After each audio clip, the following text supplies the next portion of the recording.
All right, number one, your child or children need to be your priority. Being a great father is your goal. Make this your priority. This means focusing on spending as much time as you can with your children and making it quality time. If your goal is to be the best father, this is not a time to try and win your ex back and should not be focused on trying to date new people or going out. There's a time for all those things. Your focus needs to be on self improvement when you're not with your child and solely on them when they are with you. Be intentional with your time. Be present. Show up when you say you're going to show up. Be on time. Have a positive attitude. It'll take time to get better, but you need to present yourself to your children that daddy still loves them. You need to have a positive attitude. You just need to show them that you are a person that they want to be with. Be present and allow your children to be present. In the beginning, you might not have a lot of time with your child or children, so making quality time and making the most of time is crucial in building your bond. Make this your priority. You should not be on your phone. You should not be watching TV. If you are watching TV or a movie, make sure it's something with them and something age appropriate. But forms of electronics should not interfere with your time together. This includes being on your phone, having them in front of a phone, putting on YouTube, having a tablet, so that you can have you time. You time is for when you're not with them. When you're with them, it needs to be quality time. It needs to be being present with them, playing games, doing puzzles, coloring, doing projects, artwork. You need to be the bigger person. Don't derail your chances for maximum time with your children. Do not fight with your ex in front of your children. Do not talk bad about your ex to or in front of your children. At the end of the day, half of your child is you, and half of your child is their mother. And your child only loves mom or dad. When they get older, if you do talk bad about them, it only looks bad and only hurts you. Because your child will begin to resent the things that you say. They will see the other parent as more favorable because they don't want to hear you bash. They love them as much as they love you. And your children deserve the best of both parents, so allow your child to have the best childhood they can. Emphasize experiences over possessions. Video game system, a power wheel, an expensive toy. Children will forget these things. What they won't forget is experiences. This doesn't mean you have to have fancy vacations or going on lavish trips. What it does mean is that you should be doing little things with your child. Buying cheap toys such as Hot Wheels or Army Soldiers, or if you have a little girl, buying dolls and getting on the floor and playing with them. It means going to the park. It means going for a walk. It means going to the beach or going to get lunch or to get hamburgers. Going to local museums, local water parks, amusement parks, festivals. These are the experiences you need to do with your child. Because at this time, you might be low on money, and going to the park is something you can do for free, and kids love going on slides and being pushed on swings. These need to be the experiences that you build with them, and it'll go a lot further than any monetary amount you spend on toys. Create traditions. Give them positive experiences to remember. Have each time of the year be a time that they correlate with a certain activity. So if it's summertime, emphasize the 4th of July and seeing fireworks or going down to the lake or going to the beach, having ice cream, having your ice cream spot. Have that be an annual tradition. In the fall, if you have a favorite farm or if you enjoy carving pumpkins or making pumpkin seeds or making candied apples. Thanksgiving, having the Thanksgiving Day parade around Christmas time, having a favorite Christmas activity or ice skating. Have these be traditions that you build together that are uniquely to you, that your child can look forward to for future times. It'll create a better bond with them, emphasize your sense of your family. I look at it as being the parent that I wish I had. I personally do not scream at my son. Obviously, sometimes I raise my voice to emphasize my point. I'm never striking fear in him. Your goal is to have them respect you, not fear you.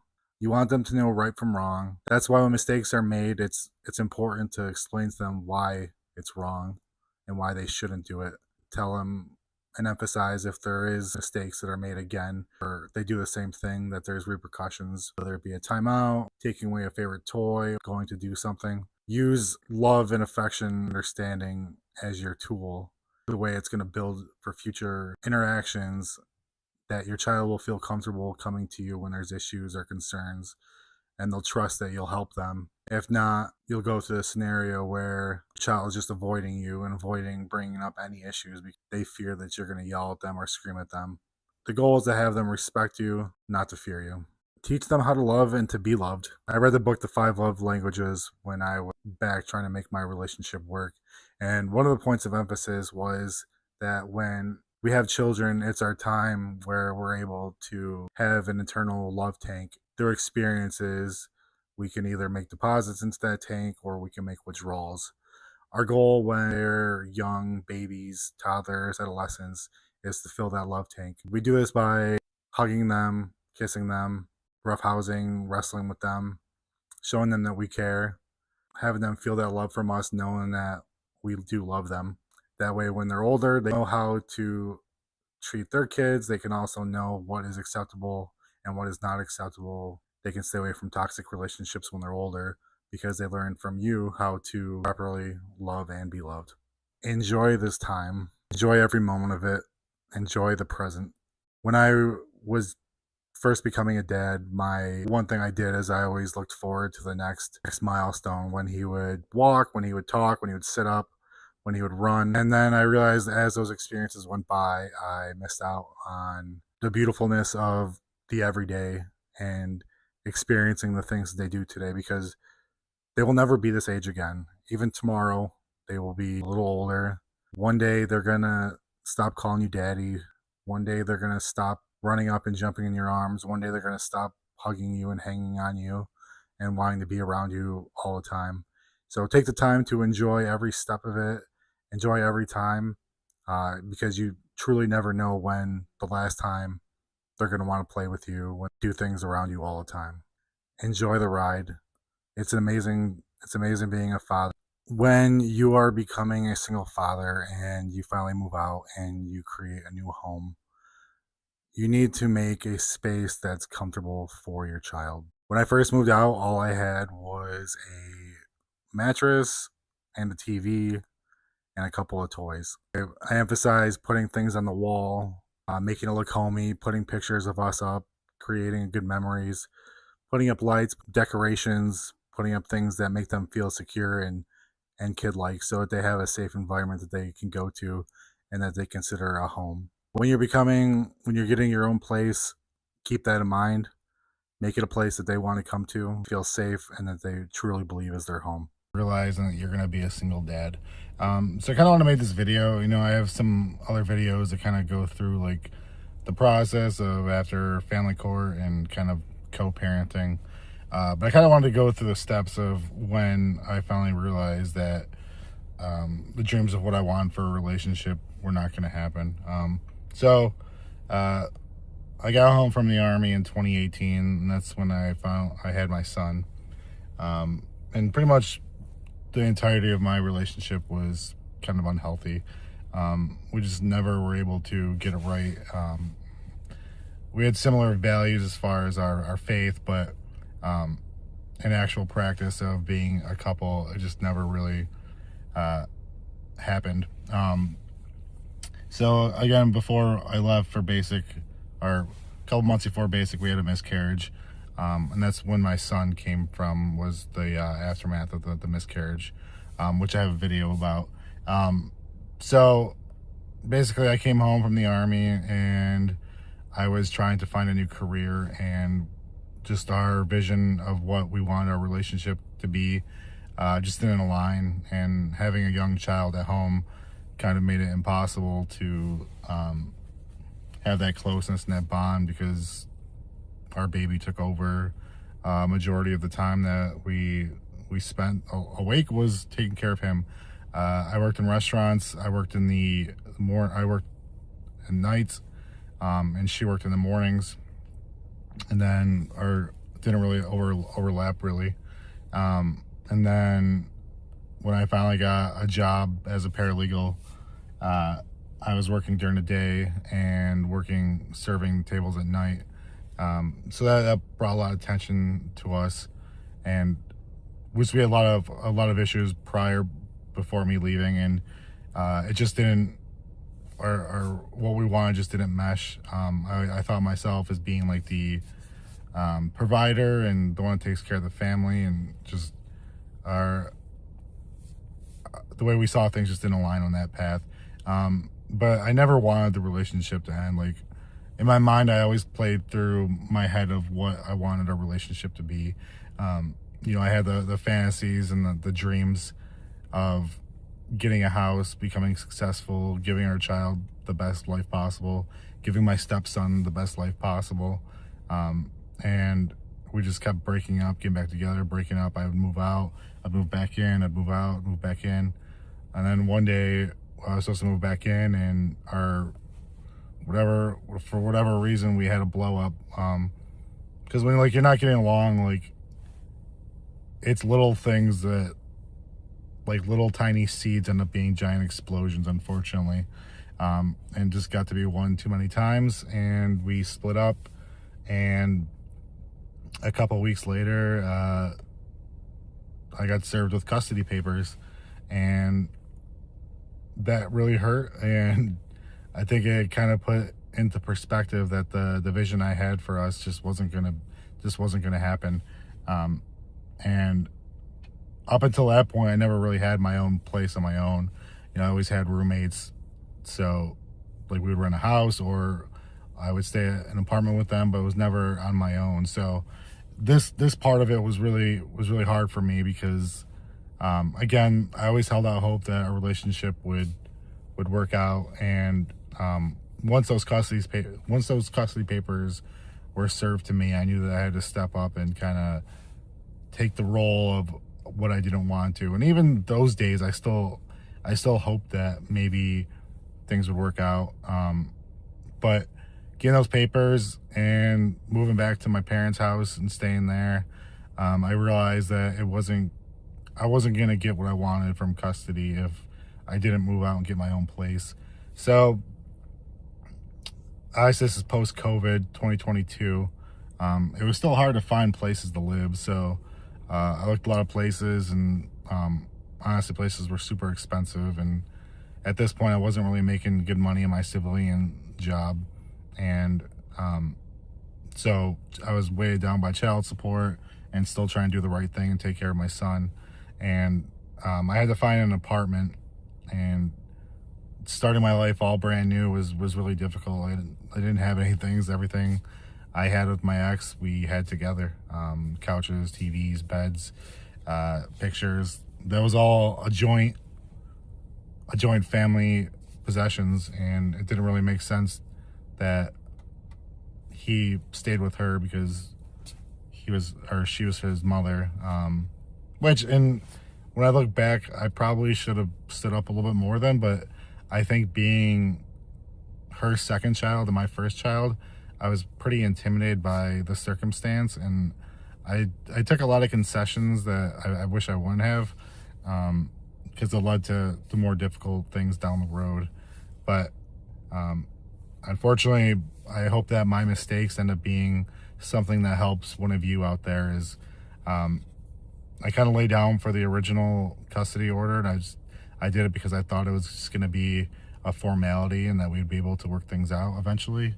But then I learned a lot about the relationship and the way we got along, and just realized that it wasn't going to work out that way. But by that time, I already had the custody agreement in hand, and when I finally did fight for it, unfortunately, you could only fight for what has changed since the last custody agreement. And by agreeing to the original one, I basically threw out anything that I had to say, hey, I should have more time. So that's my lesson to you guys: is once you realize that it's over, and before you do anything, objectively think about what you want as a dad and what you want as a parent. And you need to voice those things, even if it leads to friction at the time, because it's really hard to undo something you already do. You already put into law, or that's signed by a judge. So be really conscious of what you want, and make sure you don't settle, because again, if you're fighting that much, you're to the point where you're doing a custody agreement, your relationship's probably not gonna heal and become what you hoped it was. And again, that's a really hard thing to to admit to. You know, being a single dad has been extremely difficult.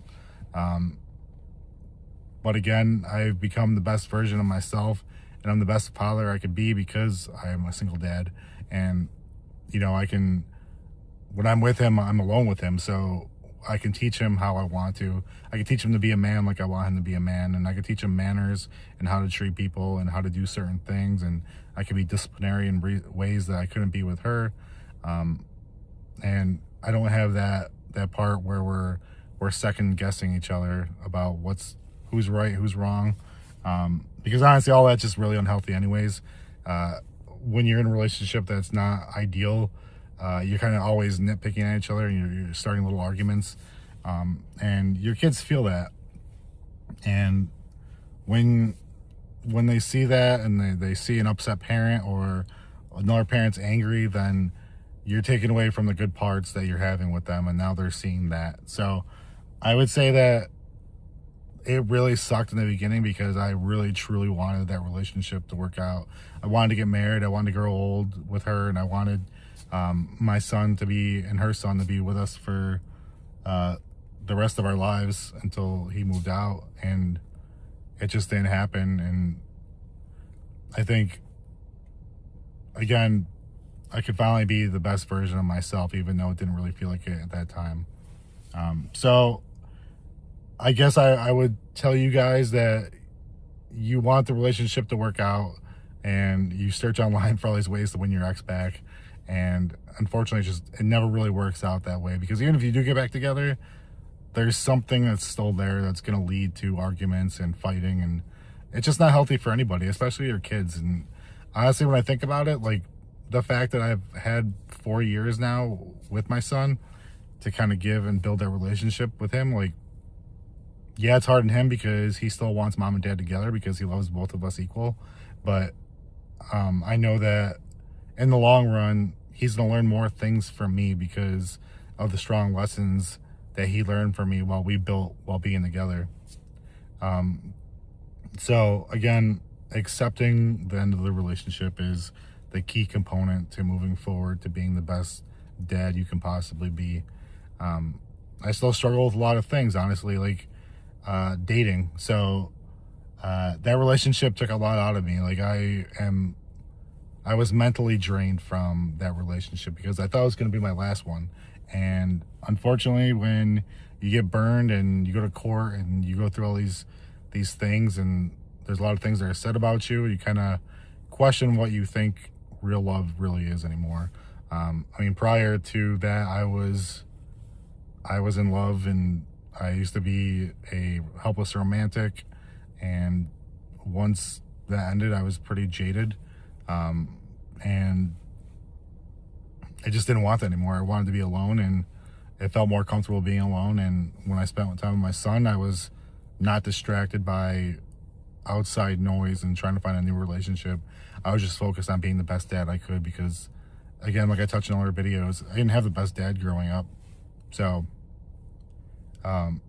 which was an incredible motivator for me as a dad, because I want to be present and I want to have meaningful conversations and meaningful memories, and I want him to not look back and have the same feelings I have towards my father. Obviously, one day we're gonna clash, and we might not agree on everything, but when he looks back, he'll always know that dad did the very best he could for him, and he would sacrifice anything to make him happy. And you know, I still sacrifice a lot, and I'm living in an apartment instead of living in a house, and I'm driving an older car than I probably wish I was. But again, these are all monetary things, and these are all things that can be replaced. The memories that you build and that bond that you build with them, that's irreplaceable. So yes, there's concessions to it, and yes, I've taken financial hits and emotional hits, but like I talked about in one of my other videos, I think adversity is the ultimate teacher, and it kind of gives you a whole new perspective, and it really allows you to be grateful and thankful for the good things that you do have. Like, again, like, lost a lot of money, I lost a lot of time, I lost a lot of, like, emotional stability in myself, but I learned so much from myself in those times, and I know moving forward I'm going to be the very best version of myself. So I'd like to keep this conversation going. If you guys are going through the end of a relationship right now and you're struggling, comment below. I would love to be able to kind of help you through these times, and hopefully I can help you see a little more clarity, because I was in your shoes. I was at my lowest points, and I was at the ultimate low, and I worked through it. And thankfully, I never made any abrupt choices or decisions that would have altered not just my life, but my son's life. So comment below if you found this to be helpful. Please like, please share, please subscribe. I look forward to having more conversations. May God bless you and your families.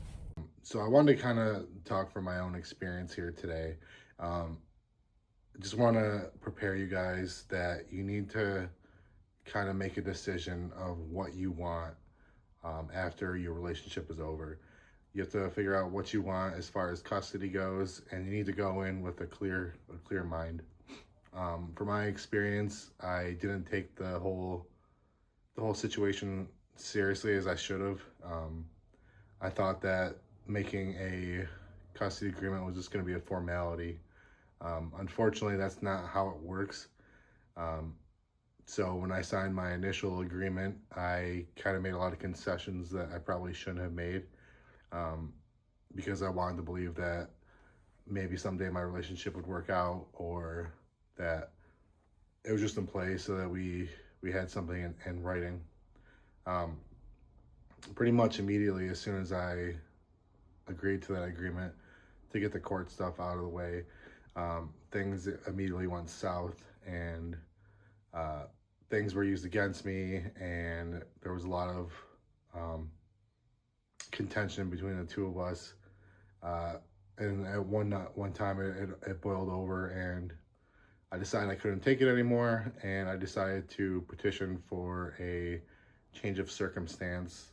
And this started about a 1.5 year battle with my ex. That was probably the hardest 2 years of my entire life. And I honestly, I wouldn't wish it on anybody. Went through a lot of trials and tribulations. The costs were just astronomical.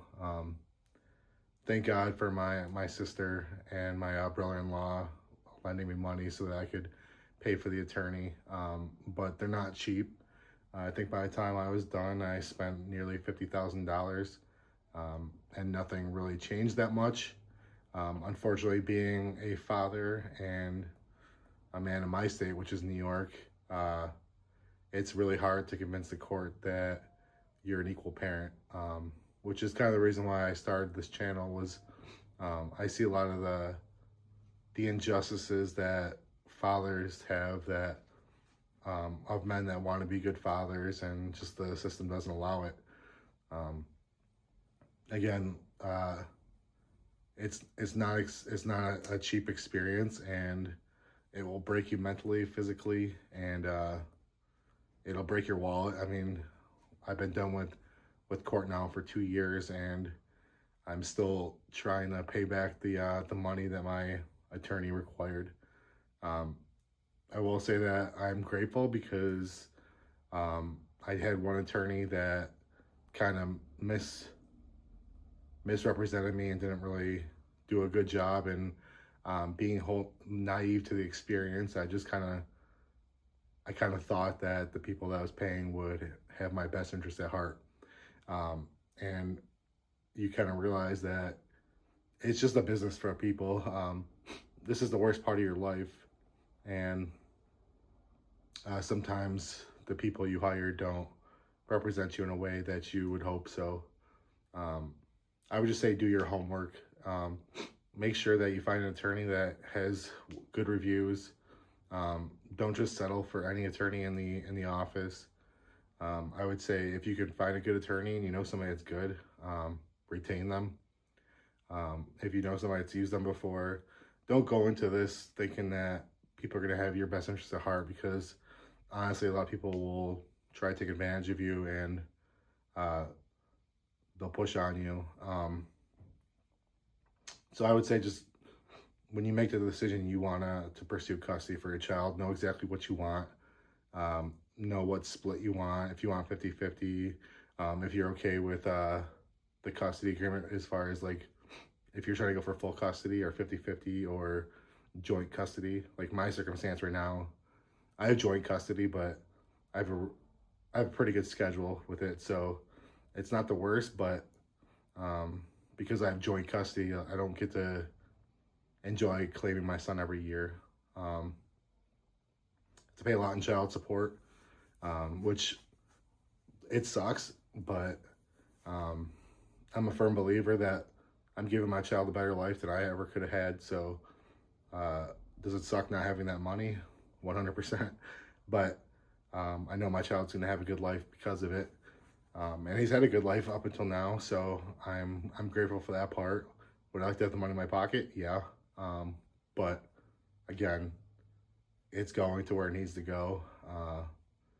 But I would just say, like, these type of things you need to think about prior, because if you have joint custody, you're solely responsible for um, the child support.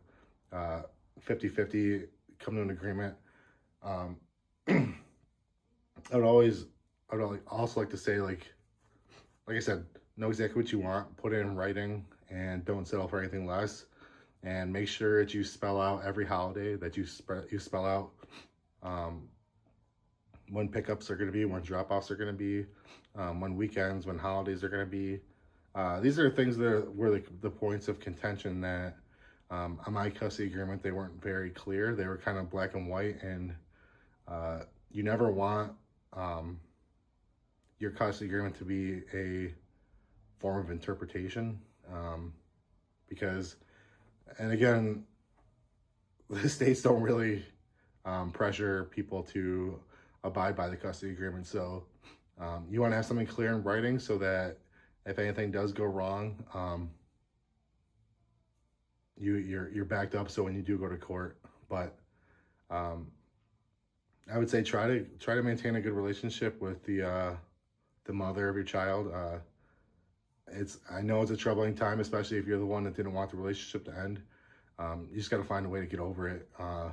Do the work on your own.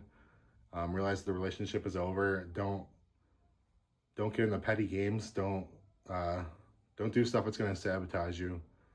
Because honestly, as being a man, it's very difficult, and it's very easy to sabotage yourself. So be cognizant of that stuff. For myself, I leaned on my faith. There was tons of things that were said about me that weren't true, and if I let myself believe that those things were true, I wouldn't have been able to make it. But fortunately, I have my faith is really important to me. So I kind of knew that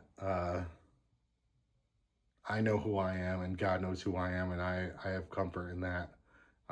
So just, you got to get through this part of it, and I promise that if somehow you're able to be strong enough to make it through it, and if you and your child's mother have a good relationship, this can be a lot easier. I would just say stay away from all the petty stuff.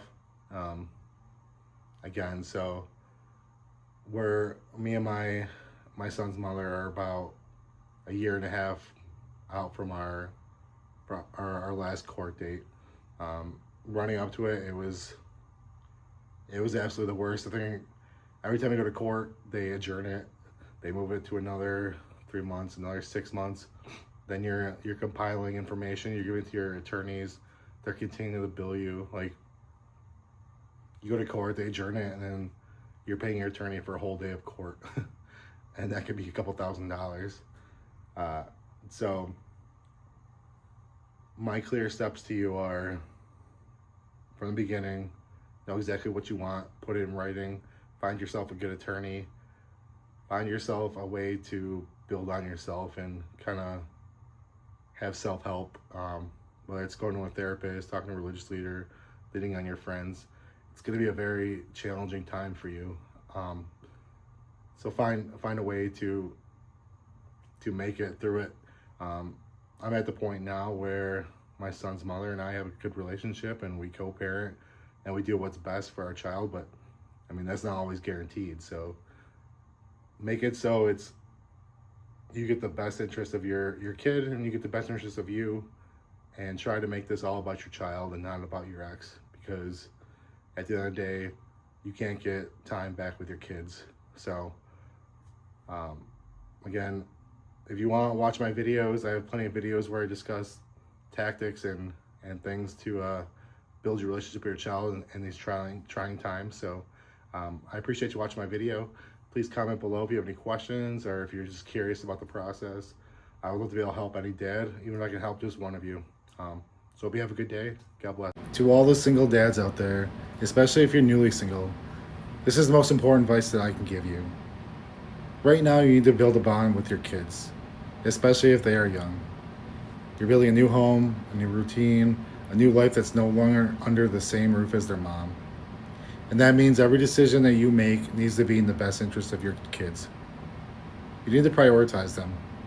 That means choosing them over hanging out with your friends, chasing a new relationship, and choosing them over any distractions you may have. Your kids need to come first. I live by this rule. If you want a relationship with your kids later on in life, you need to put in the work now. If you don't put in the work now, you don't deserve to have the relationship with them later on in life when they grow up and have families of their own. And when you're with them, you need to actually be present. Being present doesn't mean just being there physically. It means being there mentally as well. Put your phone away, stop scrolling, and stop being distracted. Give them your attention. Give them your time.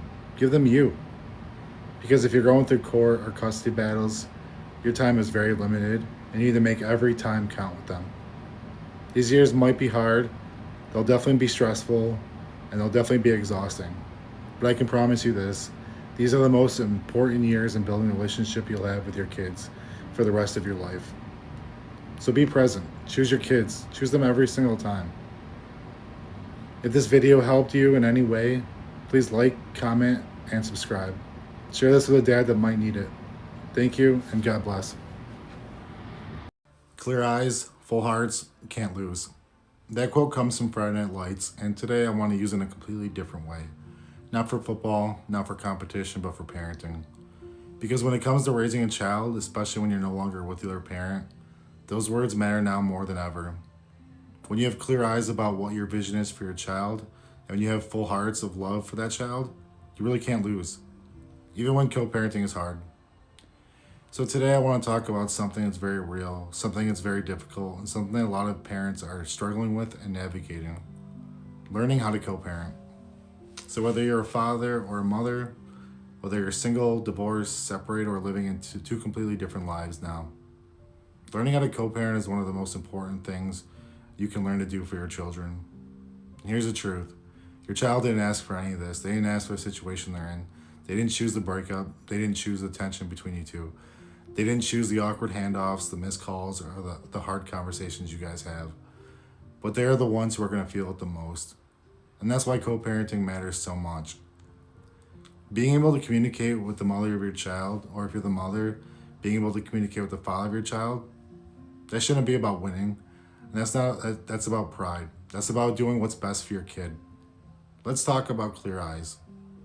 So clear eyes means having the clarity and the hindsight to ask yourself one question. What kind of life do I want my child to have? Not what makes me feel better, and not what proves a point, and definitely not about getting the last word in this, but what gives your child stability, security, peace, and love. When both parents can share the same vision for their child's future, co-parenting becomes less about conflict and more about helping each other out.